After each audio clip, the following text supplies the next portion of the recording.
የቀበሌው እንግልት የተጠበቀው ሲመጣ ከአንድ ዓመት ተኩል በፊት በ1970 ዓመተ ምህረት በትልቁ ጸሎት ቤታችን በተዘጋጀው ኮንፈረንስ ጊዜ ከምስባኩ ከፍ ብሎ በቤቱ ግድግዳ ላይ በትልቁ ተጽፎ የተሰቀለ አንድ መሪ ጥቅስ ነበር። ያም ከዮሐንስ ወንጌል ምዕራፍ 9 ቁጥር 4 ላይ የተወሰደና ቀን ሳለ የላከኝን ሥራ ላደርግ ይገባኛል፣ ማንም ሊሰራ የማይችልባት ሌሊት ትመጣለች የሚል ነበር። ሌሊት ምን ጊዜም ጊዜያዊ ናት፣ ተመልሶ መንጋቱ ስለማይቀር። እስከዚያውም ቢሆን የማምለክና የማገልገል ሕጋዊ ነፃነት ሙሉ ለሙሉ የሚወገድባት ናት። ሌሊቷ ቀደም ሲል ካየናቸውና ከተቀበልናቸው ምልክቶች የተነሳ ግን እየጠበቅናት ነበር።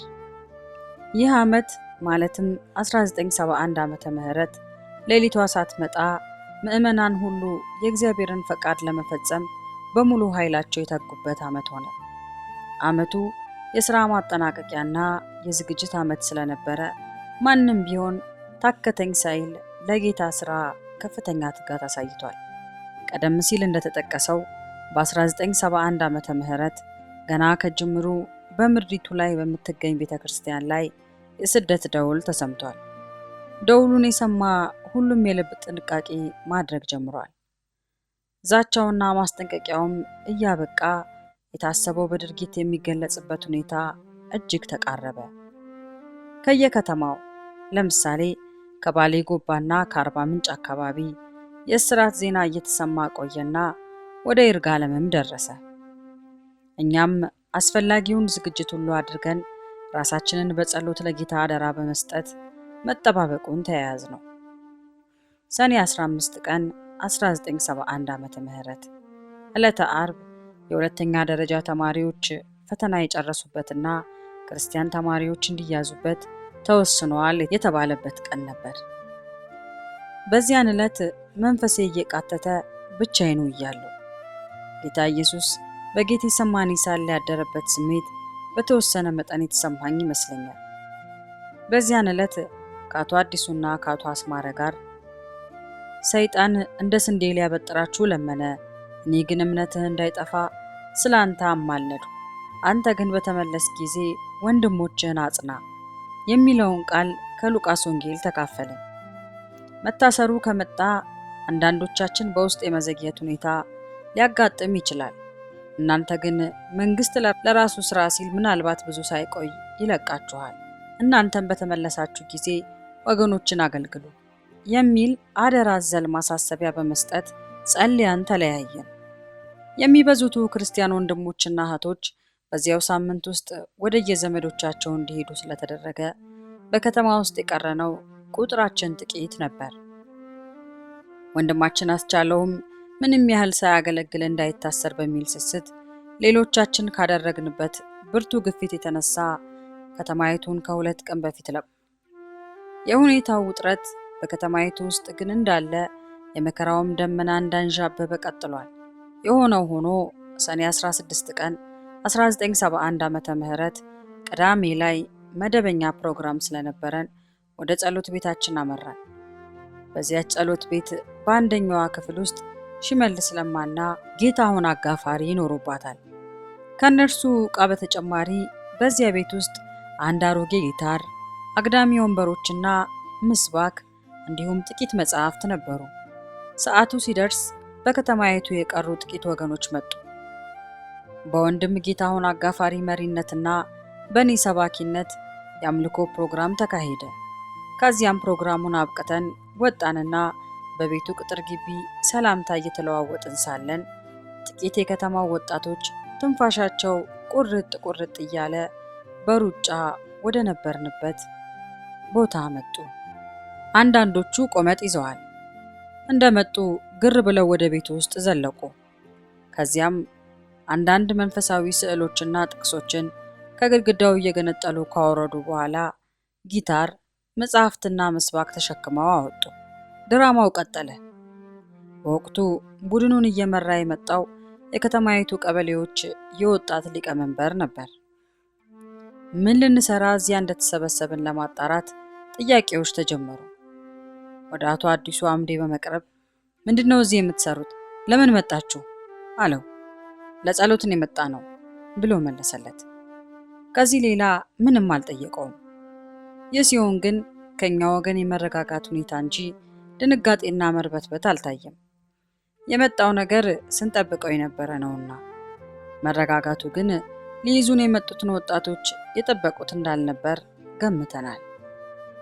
በመጨረሻም እኔና ጌታሁንን ምስባክ፣ ወርቅነሽ ይመርንና ማናለብሽ መስፍንን መጽሐፍቱን አሸክመውን በሉ ቅደሙ አሉን። ወደ ፖሊስ መምሪያው ሊወስዱን ከቃጡ በኋላ ሐሳባቸውን ቀየሩና ወደ ቀበሌ 05 መሩን። እኛን እዚያ እንዳደረሱን ሌሎቹንም ምዕመናን ከየቤታቸውና ከየመንገዱ እያመጡ ጨመሯቸው። በመጨረሻም ጉዳዩ የማይመለከታቸውን ተጠርጣሪዎች ጨማምረው ቁጥራችንን እንደምንም ወደ 28 አደረሱት።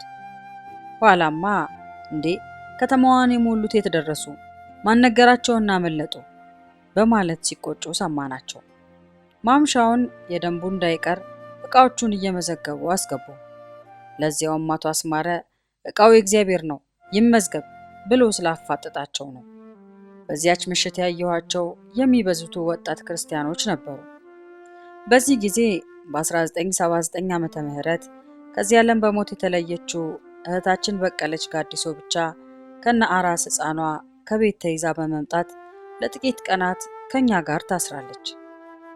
ማታ ወንዶቹ በቀበሌው ጽሕፈት ቤት በረንዳ በብርድ ላይ እንድንተኛ ሲደረግ፣ ለሴቶቹ ከቤቱ ጀርባ ያለ ክፍል ተሰጣቸው። እንግዲህ በጥቅሉ ስናየው የተጠበቀው መጣ ማለት ነው። የመከራ ጓዙ ግን ገና አልተራገፈም። ለማንኛውም የዚያን ዕለቱ ናቴ በዚሁ አበቃ። የቀበሌው ቆይታ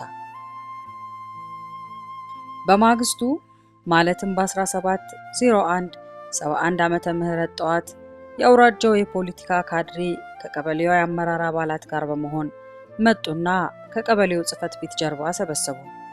ካድሬው ቀደም ሲል በከተማይቱ ውስጥ የሁለተኛ ደረጃ ትምህርት ቤት ውስጥ በመምህርነት ያገለግሉ ነበሩ።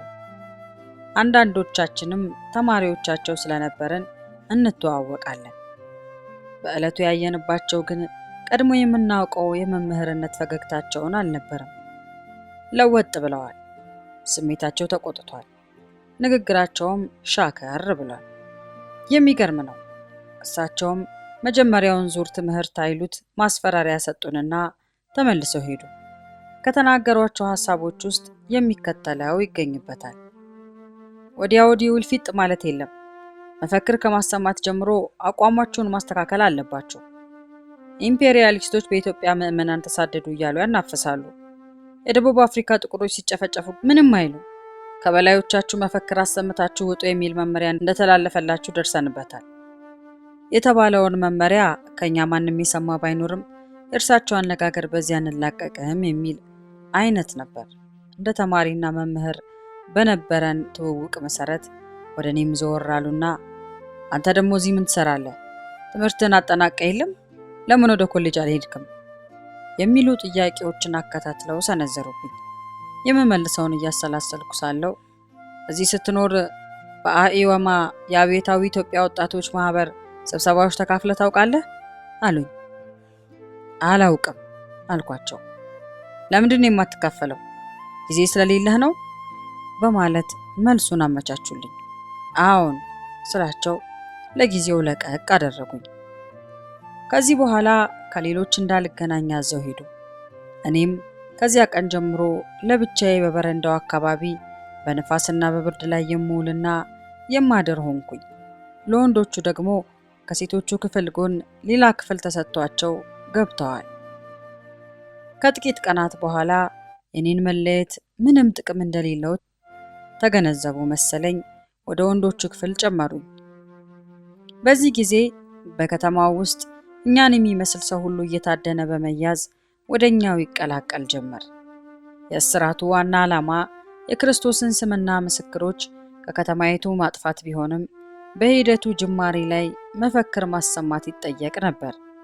ማለትም ተጠያቂው የአብዮቱ ጠላቶች የተባሉትን እንዲረግም ይጠየቃል። የተፈለገውን ከፈጸመ ለጊዜውም ቢሆን ችግሩ የሚቃለል ይመስላል።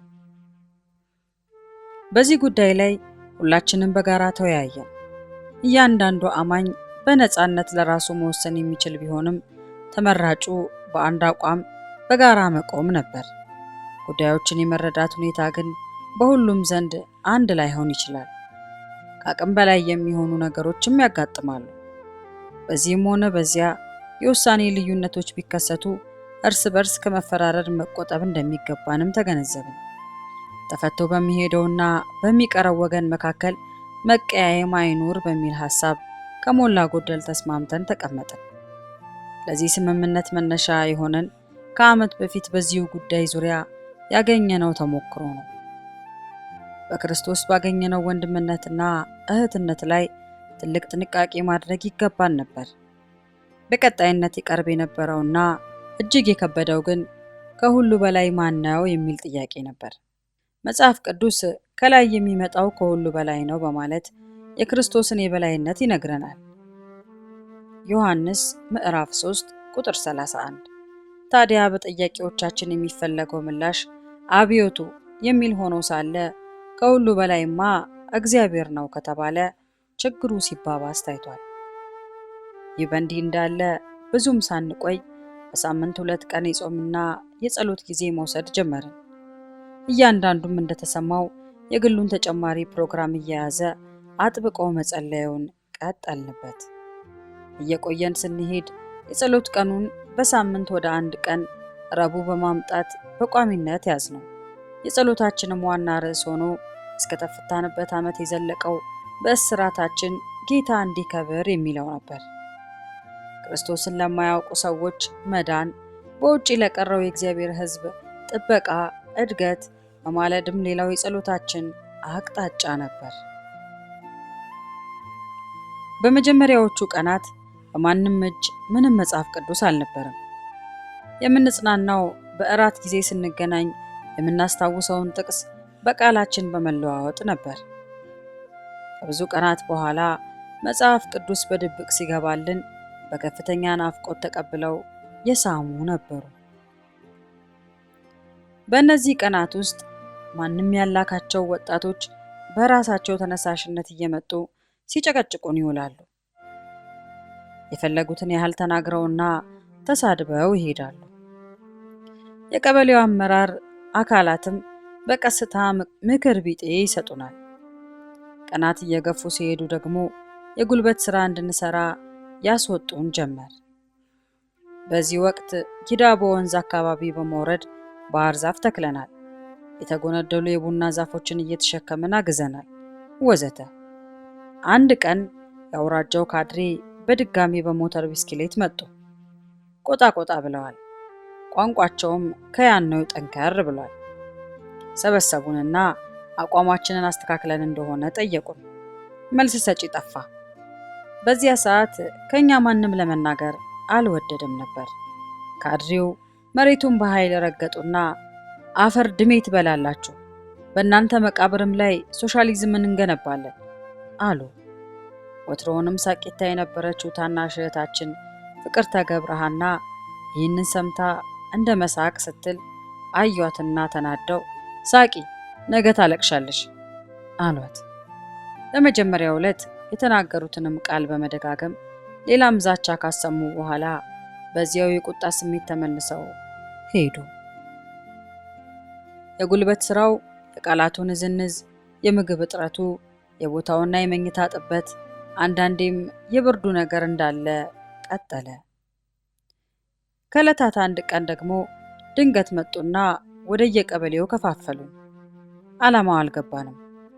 የሄዱት ሄዱና እኔ ጌታውን አጋፋሪ፣ ተስፋዬ ካሳ፣ አቶ አዲሱ አምዴ፣ ወርቅነሽ ይመር፣ መቆየቴ ከበደ፣ ምንትዋብ አረሩ፣ አበራሽ ሞገስ፣ ጥሩነሽ አባተ፣ መንበረ በቀለና ሸዋዬ ነጋሽ ቀበሌ 05 ቀረን።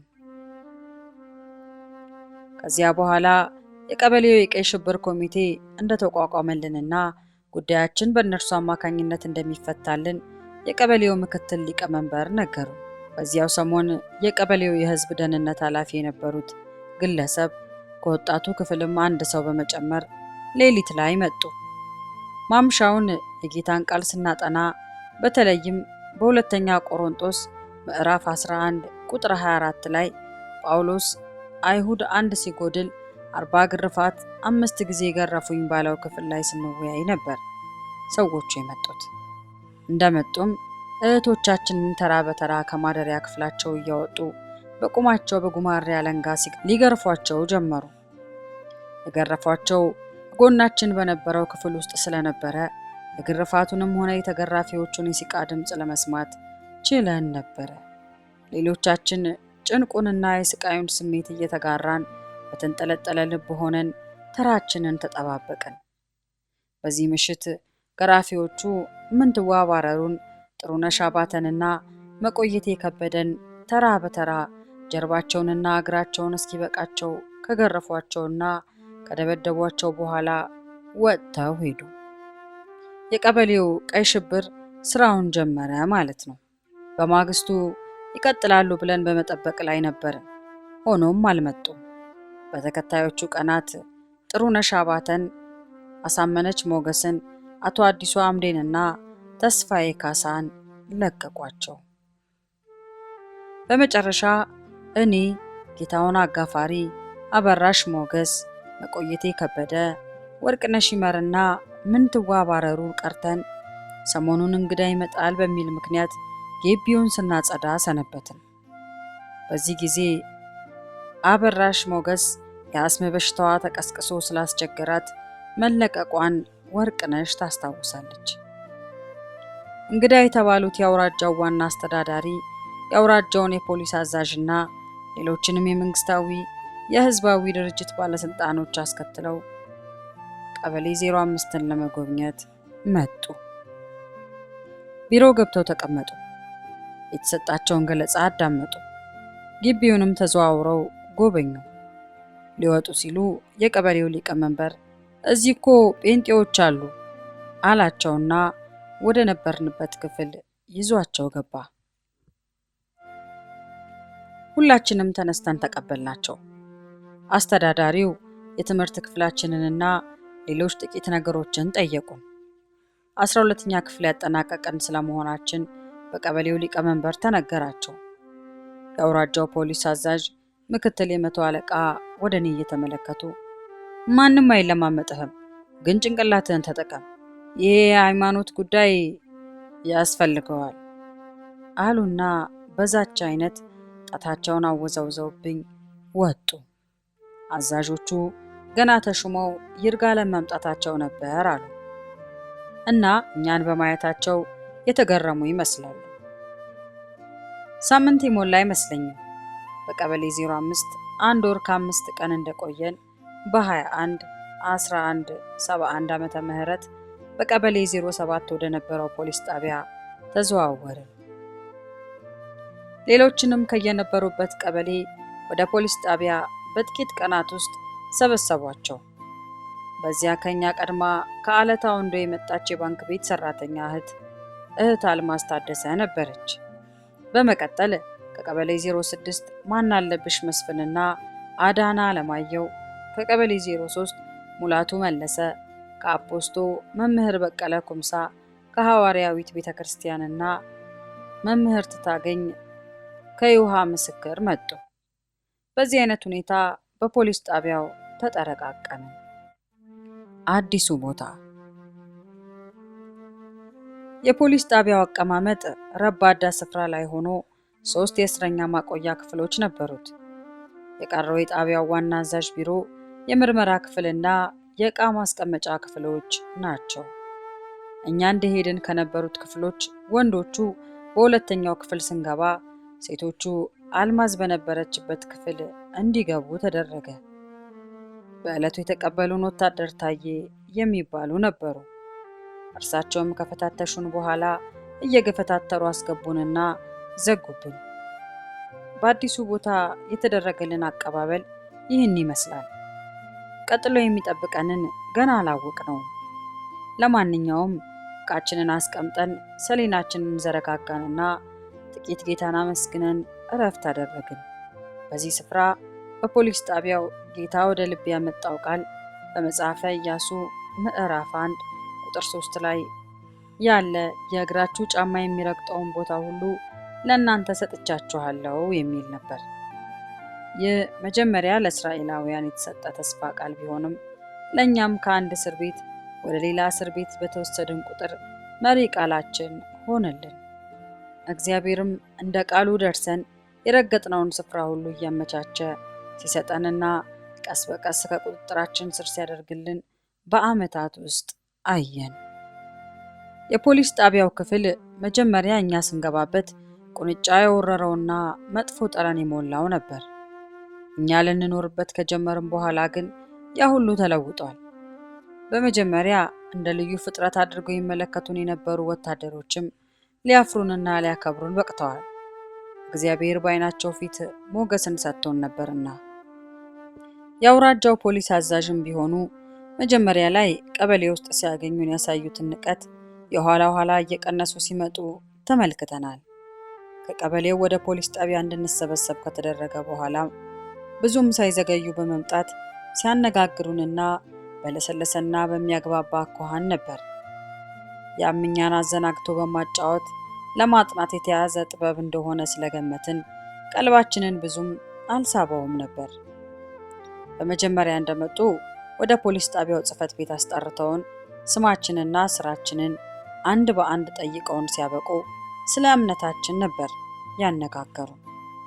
አሁን የእናንተ እምነት እኮ እንዲጠፋ እየተደረገ ነው። በየቦታው እየተካሄደ ያለውን ነገር አልሰማችሁም? ራዲዮ አታዳምጡም? ጋዜጣ አታነቡም መሰለኝ። ሰምተናል። ይህ እየተደረገ ያለው ነገር ግን ለክርስትና ጥራትን ይሰጠዋል እንጂ አያጠፋውም። እንዴ መሞቱም እኮ አለ። ሞትም ቢመጣ ደስ ይለናል። ምክንያቱም የእግዚአብሔር ቃል መለከት ይነፋልና ሙታንም የማይበሰብሱ ሆነው ይነሳሉ ይላል። ስለዚህ በመጨረሻው ቀን እንደምንነሳ እናውቃለን። እንደምንነሳ? አዎ እንደምንነሳ እናውቃለን። ሞቱ የተነሳ ማንን አይታችኋል? ኢየሱስ ክርስቶስን አይተናል። እርሱ ከሙታን እንደተነሳ በክርስቶስ ያመነም እንደሚነሳ እናምናለን። ኢየሱስ ክርስቶስ ማን ነው? የት አለ? ኢየሱስ ክርስቶስ ጌታ ነው። የእግዚአብሔር ልጅ ነው። በታሪክም የታወቀ ነው። ያ ከበስተጀርባው ግድግዳ ላይ የተለጠፈው የቆየ ፖስተር የክርስቶስን ሕልውና ይመሰክራል። በ1970 ዓመተ ምህረት የሚለው ከማን ልደት ጀምሮ ነው? ይህን የሚመስልና ሌላም ምልልስ ካደረግን በኋላ አዛዡ ኢየሱስ ክርስቶስ የእግዚአብሔር ልጅና አምላክ አይደለም ለማለት አንዳንድ የቀልድ ታሪኮችን በመጠቃቀስ ላይ እያሉ ስልክ ተደወለላቸውና አቋርጠው መሄድ ግድ ሆነባቸው። ሌላ ቀን እንጫወታለን በማለት ሲወጡ ኩርምት ብላችሁ አትቀመጡ፣ አትዘኑ፣ ወጣ እያላችሁ አየር ተቀበሉ፣ ፀሐይ ሙቁ ሲሉን እኛ ሁልጊዜ በጌታ ደስ ይለናል፣ አናዝንም አልናቸው። እርሳቸውም አሁንማ ተጠረቃቅማቸዋል፣ ሳታወርዱብኝ ትቀራላችሁ በማለት እየቀላለዱ ወጥተው ሄዱ።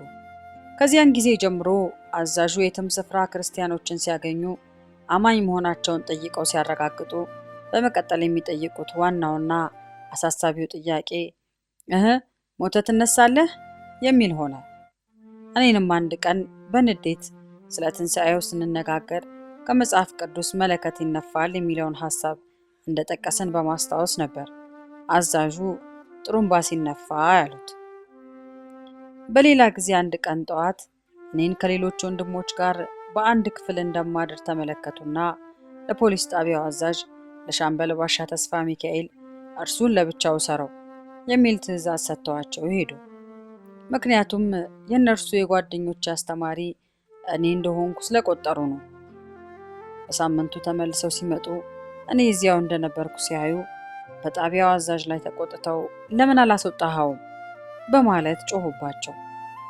የሻምበል ባሻው በእኛ ላይ የተለየ ጫና ከማሳደር ይልቅ የሚራሩልን ስለነበሩ እኔን የማስወጣቱን ጉዳይ ቸል ብለውት ነበር። ስለዚህ ዋናው አዛዥ ለብቻ አስገባው በማለት ድጋሚ ትዕዛዝ ሰጡ። እኔም በትዕዛዙ መሰረት እርሳቸው እያዩኝ ከነበርኩበት ወጥቼ ሌላ ክፍል ገባው። በመጨረሻም ዋናው አዛዥ አሁን ደግሞ እነዚህን ሌቦች ስበካቸው አሉና ተመልሰው ሄዱ። በ1971 ክረምት መጨረሻ ላይ የይርጋለም ከተማ የመጀመሪያዎቹ የአብዮት ጥበቃ ጓዶች ሲሰለጥኑ ለተከታታይ ቀናት ወደ ንጋት አካባቢ በሩጫ ወታደራዊ ጩኸት እያሰሙ ሲያልፉ መስማት ጀምረን ነበር። በዚህ ወቅት ደግሞ ዋናው የፖሊስ አዛዥ እውነት ለሀገራችን እንዋጋለን ካላችሁ አሁን ከአብዮት ጠባቂ ሰልጣኞች ጋር ላሰልጥናችሁ በማለት ሴቶቹንም ወንዶቹንም ማናገር ጀመሩ። አዳንና ጌታውን በመጀመሪያ ፍቱንና ከዚያ በኋላ እንደ ነፃ ኢትዮጵያዊ ተቀጥሬ ልሰልጥን አሉ። እስረኛ ሆኜ አልሰለጥንም ማለታቸው ነበር። ሌሎችም ደግሞ በየግላቸው ጊዜ ወስጄ ልጸልይና የእግዚአብሔርን ፈቃድ ካወቅኩ በኋላ መልሱን ልስጥ አሉ። ከዚያ በኋላ አዳንና ጌታሁንን ለዩአቸውና እኔ ወዳለሁበት ክፍል እንዲጨመሩ ትዕዛዝ በመስጠት ከዚያኛው ጋር አብረው ይጸልዩ ብለው ሄዱ። በሌላውም ቀን እንዲሁ የፖሊስ አዛዡ በዚህ ጉዳይ እያነጋገሩን ሳሉ የአውራጃው ዋና አስተዳዳሪ ከተፍ አሉ። የወታደር ልብስ ለብሰዋል።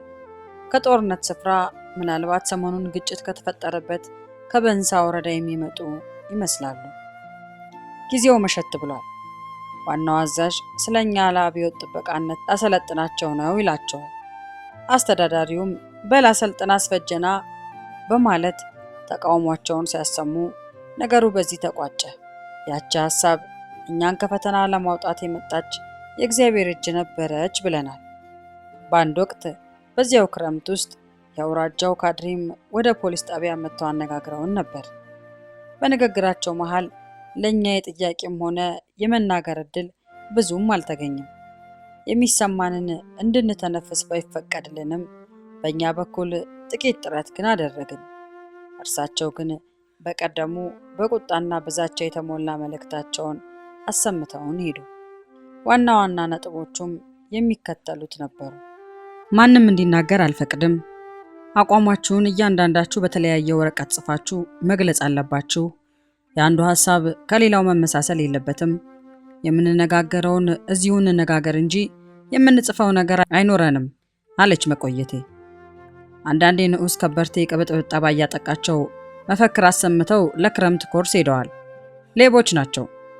ሌላው ስንቅ እያዘጋጀ ስለሚመጣለት ተቀምጧል ወዘታ አሉ ካድሬው። እርስዎ አስተማሪያችን ሆነው ከመጡ እኛም እንደ ተማሪዎች የሚኖረንን ጥያቄ ይቀበሉ እንጂ ለምን የመናገር መብት ይነፍጉናል? ተስፋዬ ዝም በል ሌባ አወናባጅ፣ ለእናንተ ደግሞ የማወናበጃ መድረክ ማንም አይከፍትላችሁም።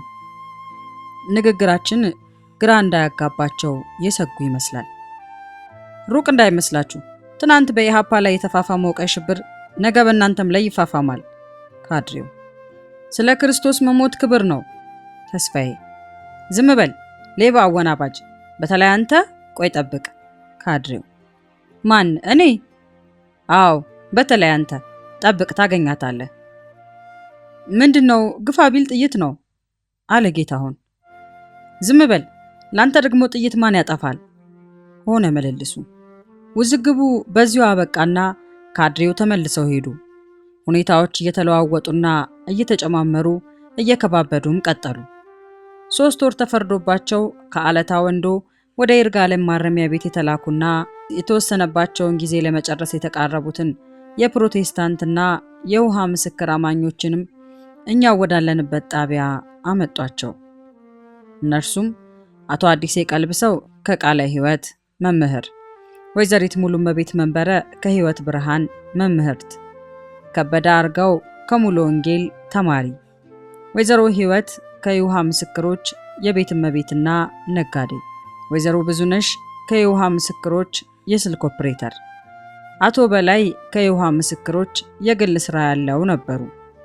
እነኚህን ለምን እንዳመጧቸው አልገባንም ነበር። ምናልባት በአንድ ላይ ሰብስበው ትምህርትና ምክር ሰጥተው ሊለቁን ይሆናል ብለው የገመቱ የዋሆችም አልጠፉም። ምክንያቱም ለግርፍ ነው እንዳይባል ከተገረፉ በኋላ ነበር 3 ወር የተፈረደባቸው። በተለይም ሙሉመቤትና ከበደ አርጋው ተሰቅለው የውስጥ እግራቸውን በጊዜው ከነበሩ ከማናቸውም ክርስቲያን እስረኞች ይበልጥ እንደተገረፉ ሰምተናል። የከበደ የውስጥ እግር ቆዳም ለተወሰኑ ወራት እየተፈገፈገ እየተገለፈፈ ሲነሳ እኔም ባይኔ አይቻለሁ። ከግርፍና ከወህኒ እስራት ወዲያ ምን ቀራቸው የሚል ጥያቄ አልጠፋም ነበር። ገና ተጨማሪ መከራ እንደሚኖር የጠረጠረ ብዙ ሰው አልነበረም። ሰውን በማሰቃየት የመደሰት ባህሪ ላለው ግን የማሰቃያ ዘዴዎች መቼ ያልቁበትና።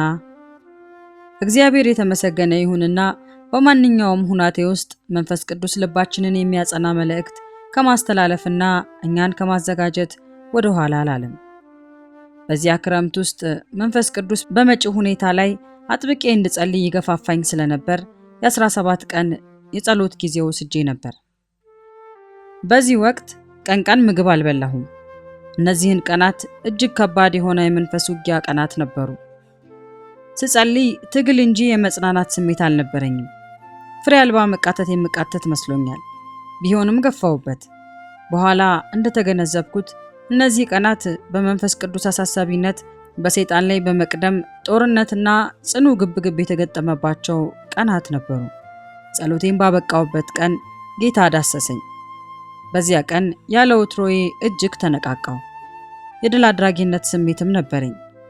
ለብቻዬ በነበርኩበት ክፍል ውስጥ በቀስታ በልሳን እየጸለይኩ እግዚአብሔርን አመሰገንኩት። በጸሎቴ ቀናት ውስጥ በእግዚአብሔር ፊት የቆየሁት ዕብራውያን ምዕራፍ 4 ቁጥር 16 ላይ የሚገኘውን ቃል በልቤ ይዤ ነበር። ቃሉም እንግዲህ ምሕረትን እንድንቀበል በሚያስፈልገንም ጊዜ የሚረዳንን ጸጋ እንድናገኝ ወደ ጸጋው ዙፋን በእምነት እንቅረብ ይላል። እኔም በሚያስፈልገን የድብደባ ጊዜ ልባችን እንዳይዝልና እምነታችን እንዳይላላ የሚረዳን ጸጋ እንድናገኝ መንፈስ ቅዱስ በእነዚህ 17 ቀናት ውስጥ እንደማለደልን ተገነዘቡ። ጸሎቱን ካበቃሁበት ቀን ጀምሮም ተራ በተራ ሁኔታዎች እየከባበዱ መጡ። በማግስቱ ሁላችሁም ለሥራ እንድትወጡ ተብለዋል አሉን። አልማዝ ታደሰን ጨምሮ አንዳንዶች መኖ የእስረኛ ቀለብ በሌለበት ስፍራ ነው ያለነው፣ ብፈልግ ላልወጣ እችላለሁ፣ ወደን እንጂ ተገደን አንሰራም አሉ። በአልማዝና በዘበኛው መካከል ትንሽ ጭቅጭቅ ሆነ። የሆነው ሆኖ ገሚሱ ቁርሱንም ከገብስ የተዘጋጀ በሶ ሳይበላ አዋክበው አወጡን። ከዚያም በአብዮት ጮራ ትምህርት ቤት ቅጥር ግቢ የነበረውን የበቆሎ አዝመራ ውስጡን በባንጋና በተገኘ ነገር ሁሉ እየመነጠርን ሴቶቹም ሳማ ቢለበልባቸውም ሃሹ እሰይ እያሉ ሲሳለቁ ዋልንና ገባን። ከሰዓት በኋላ የአውራጃው ፖሊስ አዛዥና ካድሬው እየከነፉ መጡ። እሳት ለብሰው እሳት ጎርሰው እንደሚባል አይነት ነበር ስሜታቸው።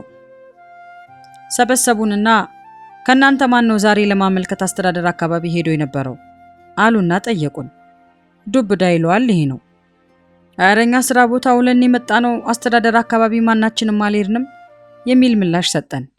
ጥያቄው ተቀየረ። ከናንተ ማን ነው ስራ አልወጣም ያለ አሉ። ወታደሩ አልማዝ ናት አለ። አልማዝ ለምንድነው አልወጣም ያልሽው? መኖ የመንግስት ለእስረኛ የሚያቀርበው ቀለብ በሌለበት ነው ያለሁት። በወጣም ወድጄ ነው እንጂ በግድ አልወጣም። አልገደድም አለች። መኖ በሌለበት እንድንቀመጥ ተደርጎ ለምንድነው ጉልበታችንን የምንበዘብዘው? አለ በቀለ ኩምሳ ደግሞ። ጉልበቴ ተበዘበዘ ካልክ ውጣና ታገል። ጉልበቴ ተበዘበዘ እያላችሁ እዚህ ላይ አብዮታዊ ቃላት እየቀነጫጨባችሁ ትናገራላችሁ። ውጣና ታገል፣ አለበለዚያ በዚሁ ታርጋታለህ አሉ ካድሬው። ዛሬ የመጣ ነው ወዳችሁ ሳይሆን ተገዳችሁ እንደምትሰሩ ልንነግራችሁ ነው። መኖ ትላላችሁ? የእናንተ ምግብ ለሌላው እንኳን የሚተርፍ ነው የሚል የሚያስገርም አነጋገር አሰምተውን ሄዱ። ግን ይህን እንዴት ሊናገሩ ቻሉ? ከዕለታት አንድ ቀን ገብሬ ሲዮላ የሚባል በሌብነት ተጠርጥሮ የተያዘ እስረኛ የአውራጃውን ፖሊስ አዛዥ ኧረ በረሃብ ሞትኩኝ ፍርድ ቤት አቅርቡኝ በማለት ጮህባቸው ነበር። እስከዛሬ እንዴት ቆየህ ቢሉት ወደኛ እያመለከተ እግዚአብሔር ይስጣቸውና እነዚህ እየሰጡኝ ነው በማለት የመለሰው ተይዞ ኖሯል ማለት ነው። እኛ እንኳ ተርፎን ሳይሆን ሳያጠግበን ከሚያልቅብን ምግብ እየቆረስን ከሰብአዊ ርህራሄ የተነሳ ያካፈልነው ነበረ። ሆኖም ይህ አድራጎት ምግብ እንደሚተርፈን አስቆጠረብን። በኮራት ፈፋ ውስጥ አስቀምጦ ካልተጠበቀ አቅጣጫ ነብዩን ኤልያስን የመገበ አምላክ የኛም ማሳቢ አባት ነውና አንዳንዴ ምሳ ብናጣ እራት አላሳጣንም። በጉድለትም ሆነ በሙላት ለእርሱ ክብር እየሰጠን ተደስተን ስለኖርን ግን ሁሌ ሞላልንና የተረፈን መስለናል። በጠባብና በጭንቅ ስፍራ አብሮን በመግባት በጥላቻ መሃል ፍቅርን፣ በሁከት መሃል ሰላምን፣ በረሃብ መሃል ምግብን፣ በጥማት መሃል ቀዝቃዛ ውሃን፣ ጉልበት ባለቀ ጊዜ ኃይልን፣ ተስፋ ባልሆነ ጊዜ ተስፋን እየለገሰ እኛን በጥንቃቄ በመጠበቅና በመምራት ውለታ የዋለልን ግን እግዚአብሔር ብቻ ነው። እንግዲህ ከቀበሌና ከሌላው እስር ቤት እንድንጠረቃቀም የተደረግንበት ይህ አዲስ ቦታ በአመዛኙ በቃላት ንዝንዝ የተፈተንበትና አሳሪዎቻችንን ጠንከር ለሚል መጪ ሁኔታ እኛን እያዘጋጁ ያቆዩበት ነበር ማለት ይቻላል። የመከራ ጉም በላይ ቢያንዣብብ አለና ኢየሱስ ፍጹም አታስብ፣ ይመስልህ ጉዞ ፍጹም ተራራ፣ ደጋፊ አለህ ምንም አትፍራ፣ ተራመድ ጉዞህንም ፈጽም ሕይወትህንም አድን። ከዓመታት በፊት ይህን የተቀኙት የሙሉ ወንጌል ዘማሪያን ነበሩ። የመከራ ጉም ምን እንደሆነ ይበልጥ የሚገባው ያ ጉም በላዩ ሲመጣበትና ሲያልፍበት ያየ ሰው ብቻ ነው። ሰሞኑን ወደ ነሐሴ ወር ማለቂያ ላይ የባለስልጣናቱ ፊት ከወትሮ በተለየ መንገድ ከበድ ብሏል። የባለስልጣናት ፊት እየከበደ በመጣብን ቁጥር ደግሞ ወደ አእምሯችን የሚመጣ አንድ የመጽሐፍ ቅዱስ ክፍል ነበር። በዘፍጥረት ምዕራፍ 31 ቁጥር 5 ላይ የሚገኘው ይህ የንባብ ክፍል እንደዚህ ይነበባል። የአባታችሁ ፊት ከኔ ጋር እንደ ድሮ እንዳልሆነ ያለው፣ ነገር ግን የአባቴ አምላክ ከኔ ጋር ነው። ይህ ቃል ያዕቆብ ለራሔልና ለልያ የተናገረው ነበር። ያዕቆብ አባቴ የሚለው በመጀመሪያ ደረጃ ይስሐቅን ሲሆን የአባቱ አምላክ የአያቱ የአብርሃም አምላክ ነው። እግዚአብሔር ስለ አብርሃም ፈርዖንንና አቢሜሌክን ገስጿል። ስለ ይስሐቅም በአቢሜሌክ በአኮዘትና በፊልኮ ላይ ፍርሃትን ሰዷል። ዘፍጥረት ምዕራፍ 26 ከቁጥር 31 ጀምሮ። መዝሙረኛው በመዝሙር 105 እና 114 የቀባኋቸውን አትዳሱ፣ በነቢያቴም ክፉ አታድርጉ ብሎ ሰው ግፍ ያደርግባቸው ዘንድ አልፈቀደም። ስለ እነርሱ ነገሥታትን ገሰጸ ያለው ይህንን በማስታወስ ነበር።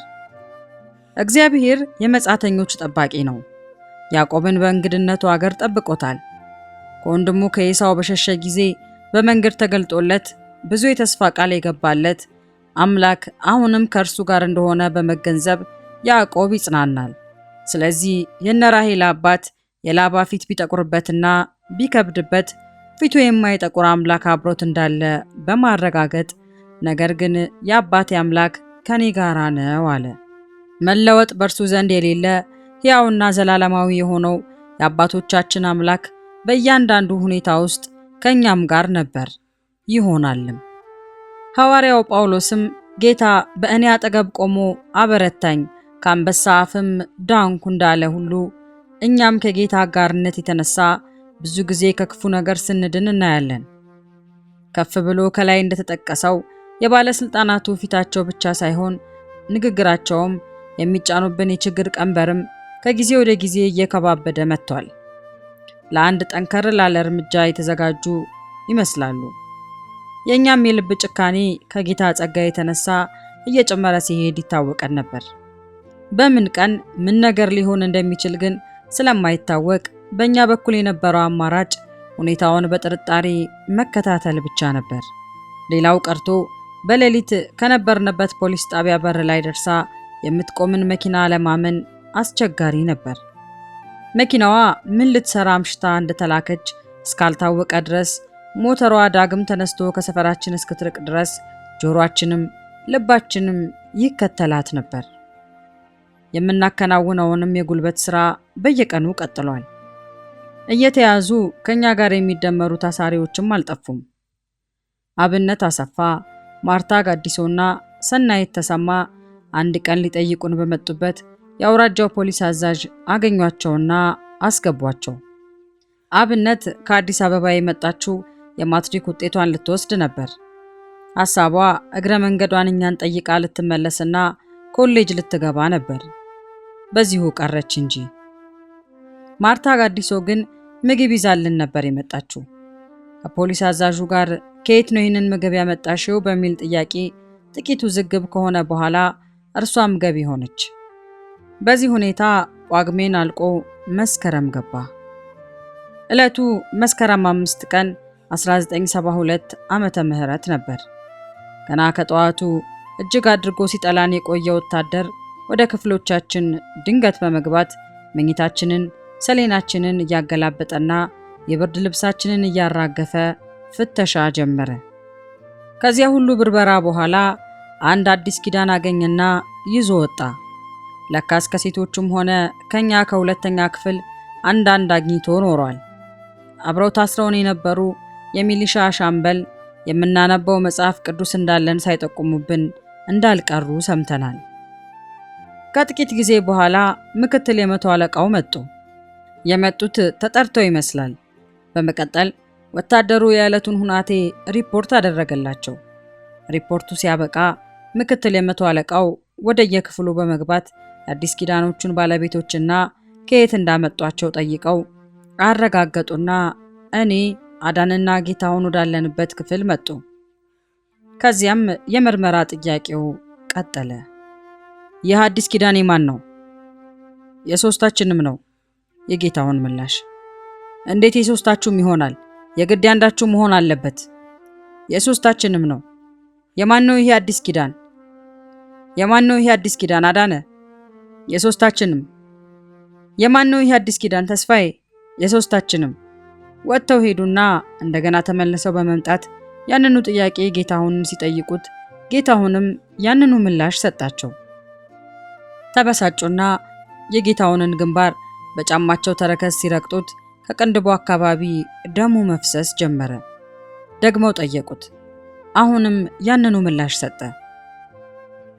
ይህ ጋዜጣ የኔ ነው አሉ በእጃቸው የያዙትን ጋዜጣ እያሳዩ። ግን እኔና ጓድ መንግስቴ ልናነባው እንችላለን። እናንተም እንዲሁ ይችን አዲስ ኪዳን በጋራ ልታነቧት ትችላላችሁ።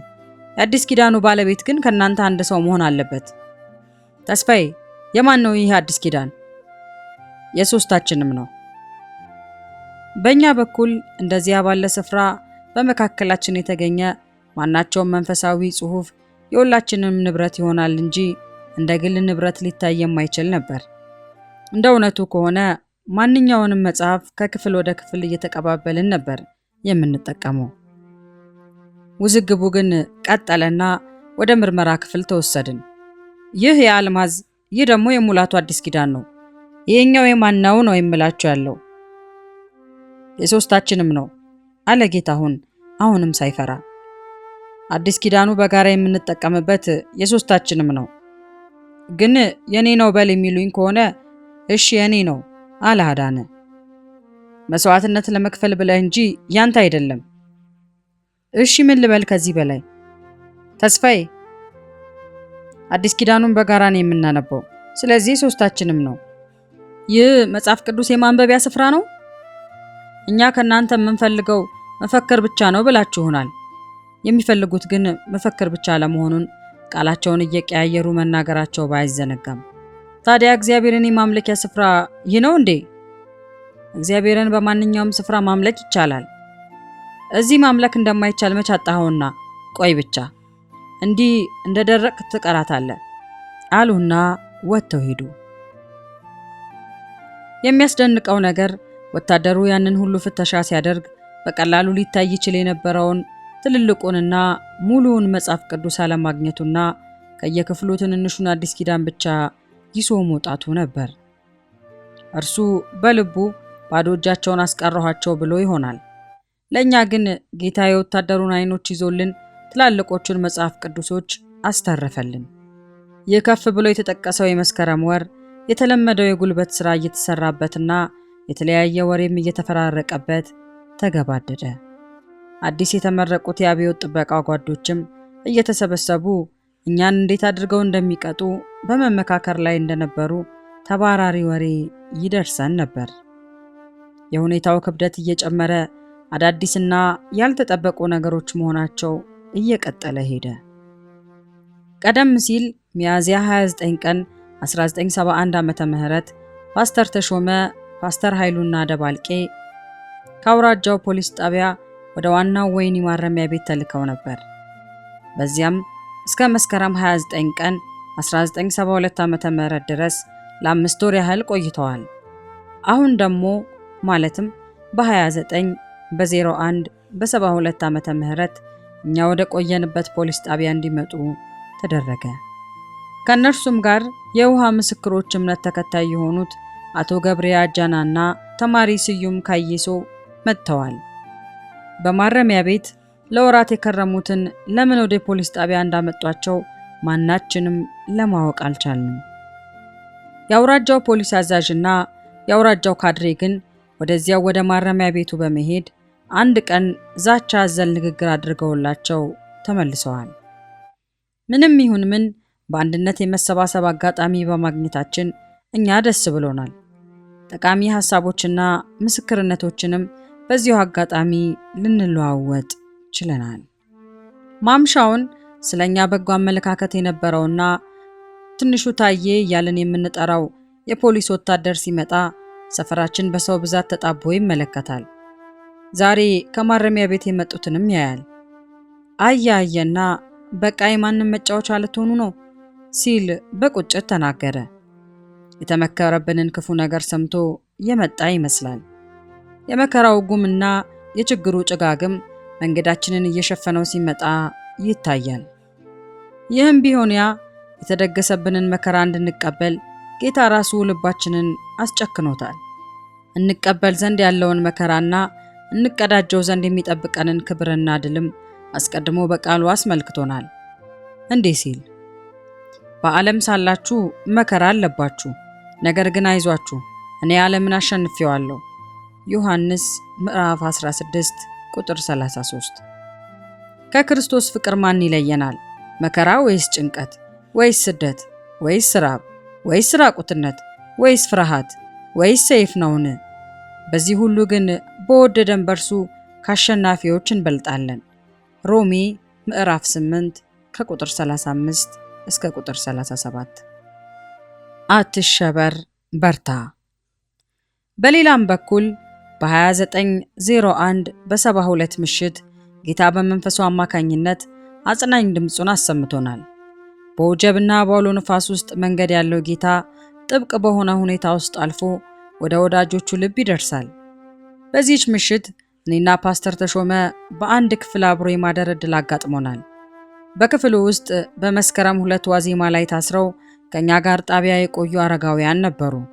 እነርሱም ሬዲዮ ይዘው የገቡ ስለነበሩ እያስፈቀድናቸው ከሴሼልስ በአማርኛ የሚተላለፈውን መንፈሳዊ ስብከትና መዝሙር ድምፁን ዝቅ አድርገን ስናዳምጥበት ቆይተናል። ዛሬም ሰዓቱ ደርሶ ሬዲዮኑን ስንከፍት የዕለቱ መልእክት አቅራቢ በኤፌሶን 6 ምዕራፍ 10 ላይ በቀረውስ በጌታ በኃይሉ ችሎት የበረታችሁ ሁኑ እያለ ሰበከ። በመቀጠልም ለምን ከቶ ይከፋሃል? ጌታ ኢየሱስ ደርሶልሃል፣ በድካምህ ያግዝሃል። አትሸበር፣ በርታ፣ ቀጥል መንገድህን፣ በድካምህ ሁሉ ይሰጥሃል ኃይልን። በትካዜ ጊዜ አለውኝ የሚልህ ኢየሱስ ዝግጁ ነው ከእሳት ውስጥ ሊያወጣ። ወንጌል ይዘህ መነቀፍ ተነግሮሃል ፊት በአባት። አዲስ ነው ወይ መጠላት? አትሸበር፣ በርታ የሚል መዝሙር በህብረት ሲዘመር ፓስተር ተሾመ ስቅ ብሎ አለቀሰ። 2 ምክንያቶች ሳያስለቅሱት እንዳልቀሩም ገመትኩ። አንደኛ እነዚህን የአዲስ አበባ ሙሉ ወንጌል መዘምራን በቅርብ ያውቃቸውና ትዝታውም ሳይመጣበት አልቀረም። ሁለተኛ አትሸበር የሚለው መልእክት ልክ በወቅቱ የመጣና አስፈላጊ ነበር። እግዚአብሔር ለልብ ሲናገር ምላሹ አንዳንድ ጊዜ የእንባ ሊሆን ይችላል። በእርግጥ የምሽቱ መልእክት ለሁላችንም የመጣ ነበር። አጽናኛችን እግዚአብሔር ከነገ ጀምሮ በሚሆነው ነገር አትሸበሩ፣ በርቱ እንጂ አለን ማለት ነው። ጭካኔው ሲገለጥ በዚያን ጊዜም ናቡከደነጾር በሲድራቅና በሚሳቅ በአብድናጎምም ላይ ቁጣ ሞላበት። የእቶንም እሳት ይነድ ከነበረው ይልቅ 7 እጥፍ አድርገው እንዲያነዱ አዘዘ። ሲድራቅንም ሚሳቅንም አብድናጎምንም ያስሩ ዘንድ ወደሚነድም ወደ እቶን እሳት ይጥሏቸው ዘንድ በሰራዊቱ ውስጥ ከነበሩት ኃያላን አዘዘ። ትንቢተ ዳንኤል ምዕራፍ 3 ከቁጥር 19 እስከ ቁጥር 20። ሰይጣን ያጠራቀመውን ቁጣና ጭካኔውን በአደባባይ የሚገልጥበት ጊዜ ደረሰ። ለዚህም በመጀመሪያ ከየቦታው በፖሊስ ጣቢያ ውስጥ ስንሰባሰብ የቆየነው ወደ የቀበሌው እንድንበተን ተደረገና ሁኔታው ተመቻቸ። ብተናውም መስከረም 30 ቀን በ1972 ዓመተ ምህረት ተጀመረ። በዚሁ መሰረት 8ቱ ወገኖች ፓስተር ተሾመ ወርቁ፣ ፓስተር ኃይሉ በቀለ፣ አቶ ገብሬ አጃና፣ ተማሪ መቆየቴ ከበደ፣ ተማሪ ማርታ ጋዲሶ፣ ተማሪ ወርቅነሽ ይመር፣ ተማሪ ምንትዋብ አረሩ፣ ከፖሊስ መምሪያው ደግሞ ተማሪ እሸቱ ገዳን ጨምሮ ወደ ቀበሌ 05 ተላኩ። የአውራጃው ፖሊስ አዛዥ የአብዮት ጥበቃና የቃፊራ አባላት ትምህርት ይሰጧቸዋል፣ እኛም እየመጣን እናናግራቸዋለን ብለው ሸኟቸው። አቶ አዲሴ የቀልብሰው፣ ደባልቄ መስፍን፣ ማናለብሽ መስፍን፣ አብነት አሰፋ፣ ወይዘሮ ህይወትና አቶ በላይ ወደ ቀበሌ 08፣ ለገሰ ቀቀቦ ከፖሊስ መምሪያና ሙላቱ መለሰ ከዚሁ ከኛ ዘንድ ወደ ቀበሌ 03 ተላኩ። ወይዘሮ ብዙነሽ፣ ወይዘሮ ታገኝ፣ ወንድም ከበደ አርጋው፣ መምህር በቀለ ኩምሳ ከዚያው አካባቢ ማርታ አሰፋን፣ ሀና አሰፋንና አየላ አበራን ጨምሮ ቀበሌ 01 አፖስቶ ተመደቡ። ሙሉመቤት መንበረ፣ አልማዝ ታደሰ፣ አዳነ አለማየው፣ ጌታሁን አጋፋሪ፣ ስዩም ካይሶና እኔ እዚያው ቀበሌ 07 ክልል በነበርንበት ፖሊስ ጣቢያ ቀረን። ክረምቱን ሁሉ ሲያጠረቃቅሙን ለምን እንደቆዩ አሁን ገባን። የሰይጣን የቁጣው ትኩሳት የሚለቀቅበት ወቅት ስለደረሰ እንደሆነም ተገነዘብን። ከጥቅምት ወር መጀመሪያ አንስቶ በተለይም እስከ ወሩ መጨረሻ ድረስ በየቀበሌው የተፈጸመብንን ጭካኔ የተሞላበት ድርጊት ዘርዝሮ ለመጨረስ ሰፋ ያለ ጊዜና በዛ ያለ ምዕራፍ ይጠይቃል። ስለዚህ ከተነሳንበትም ዓላማ አንጻር በዚህ ሁኔታ ላይ መጠነኛ ነገር ብቻ መግለጹ የግድ ይሆናል። ከብተናው በኋላ በ07 የቀረነው በ06 ቀበሌ ለነበረው የድግስ ዝግጅት ውሃ በበርሜል እየሞላን ከ05 ቀበሌ ወደ 06 ስንገፋና ስናንከባልል ዋልን። መንገዱ ጭቃማ ነበር። የአውራጃው ፖሊስ አዛዥና ካድሬው በአጠገባችን በመኪና ሲያልፉ በመስኮት አዘቅዝቀው እያዩንና እየሳቁብን ማለፋቸውም ይታወሰናል። እኛም የፈገግታ አጸፋ መልሰንላቸዋል። ብዙም ሳይቆይ ወሬ ከያቅጣጫው ይደርሰን ጀመር። ወደ ቀበሌ 05 የተወሰዱትን ኳስ ሜዳ አውጥተዋቸው ስፖርት እንደሚያሰሯቸው ሰማን። አካፋ አሸክመው ሩጡ ይሏቸዋል። መቆየቴ ከበደ በሩጫ ኃይለኛ ናት ወዘተ አሉ። ሌላው መንገደኛ ደግሞ አራዳ ቀበሌ 08 የተወሰዱትም በከባድ ስፖርት እንደሚንገላቱ ነገርን። ሌላ ቦታ ያሉት ስፖርት እየሰሩ እኛ ዝም ብለን እንድንቀመጥ መደረጉም ተገቢ አይደለም ተባለ። በሳምንት ጊዜ ውስጥ ለጉልበት ስራ አራዳ አካባቢ ወደሚገኘው የአብዮት ጮራ ትምህርት ቤት ተወሰድን። አንድ ወጣት ተመለከተንና እነዚህ ገና ናቸው፣ እኛ ጋር ያሉት በስፖርት ዳብረዋል በማለት ቀለደ። ከጥቂት ደቂቃዎች በኋላ በቀበሌ 08 የነበሩት አቶ አዲሴ ደባልቄና አብነት መጡና ተቀላቀሉ። ስናያቸው እጅግ ተጎሳቅለዋል፣ ከስተዋል። ልብሳቸውና ሰውነታቸው አቧራ ለብሷል። እያንገላቱ ድቅቅ እንዳደረጓቸው ገጽታቸው ያስታውቃል። ብዙ እንድንነጋገር አልፈቀዱልንም። ቃል ለመለዋወጥ ጭንቅ ነበር። በአይናችን አይተን ከምንረዳው በቀር የደረሰባቸውን ዝርዝር ሁኔታ ለመረዳት አላመችም። የዕለቱ ሥራ በቆሎ መሸልቀቅ፣ መከመርና በጆንያ ውስጥ በመጨመር ወደ ትምህርት ቤት ክፍሎች ማጋዝ ነበር። እያጣደፉና ፋታ ሳይሰጡ ያሰሩን ስለነበረ ሁኔታው አድካሚ ነበር። ደባልቄ ከሁላችንም ይልቅ በእድሜው ታናሽ ስለነበረ በእርሱ ላይ ስድቡንም የሸክሙንም ጫና ያከብዱ ነበር። በአንጻራዊ ሁኔታ እኔ በሰውነት ከእርሱ ጠነክር ነበር። ለእኔ እንኳ ይከብድ የነበረውን ሸክም በእርሱ ላይ ጭነው አቀበቱን ያስወጡት ነበር። በልጅ አቅሙ እየተንገዳገደና ደፋ ቀና እያለ ሸክሙን ልጋራለት ሞከርኩ። አልተፈቀደልኝም። ከልባችን ብቻ ሳይሆን ከአቅማችን በላይ እየሰራን ቢሆንም ቆዩ አላግጦ እያሉ ግራ ሲያጋቡን ነበር አሰሪዎቻችን። በዚያን ዕለት ወንዱም ሴቱም የጊዳቦን ዳገት እየወጣ በቆሎውን ተሸክሞ ሲያግዝ ዋለና ተለያየን። እነዚያ ወደ ተመደቡት ቀበሌያቸው ሲገቡ እኛም ወደ ፖሊስ ጣቢያችን በተዳከመ ጉልበት አዘገምን። እንደ እውነቱ ከሆነ በጣም ተርበን ነበር። ከቀኑ 9 ሰዓት ከጣቢያችን ስንደርስ አባቴ አቶ ጋቢሶ ዶያሞ በበራፉ ቆሞ ሲጠብቀን አገኘነው። ስንቅ ይዟል።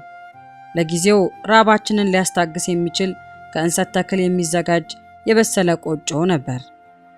የጭካኔው ትዕይንት ግን መጋረጃው ገና ተገለጠ እንጂ በዚያ አላበቃም።